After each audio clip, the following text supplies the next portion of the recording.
በፈተና ጊዜ ትላልቅ ስኬት ያስመዘገቡ ሀገራት አሉ። ብዙዎቹ እንደዛ ናቸው። ለምሳሌ ደቡብ ኮሪያን ብንወስድ በዓለም ላይ በጣም ስኬታማ ኤር ዲፌንስ ከሰሩ ካመረቱ ሀገራት አንዷ ደቡብ ኮሪያ ናት። ያላቸው ሀገራት አሉ፣ ግን በጣም ተመራጭ ከሚባሉ የኤር ዲፌንስ ሲስተም አንዱ የደቡብ ኮሪያ ነው። ምን አመጣው ይሄን ያለ እንደሆነ በማንኛውም ደቂቃ ሰሜን ኮሪያ ሮኬቶች፣ ሚሳይሎች ተኩሳ ልታጠፋን ትችላለች የሚል ስጋት ስላለ ያንን ስጋት ለማስቀረት በጣም ኮምፒተንት የሆነ ተመራጭ የሆነ ኤር ዲፌንስ ሲስተም ሰርተዋል። አሁን የፈጠሩት እነሱ ናቸው።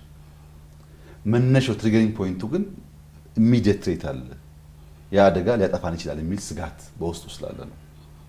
ጃፓን፣ ጀርመን ከሁለተኛው ዓለም ጦርነት በኋላ አገራቸው ፈርሶ ደህንነት መፍረስ ያለውን አደጋ እንደ ማህበረሰብ አምነው ተገንዝበው ጨክነው ሰርተው በጥቂት አስርት ዓመታት ውስጥ አገሮቻቸውን የገነቡበት መንገድ ያዩት ትሬት ያዩት አደጋ ተመልሶ እንዳይመጣ ሀገር መገንባት እንዴት እንዳለበት አምነው ስለሰሩ ነው።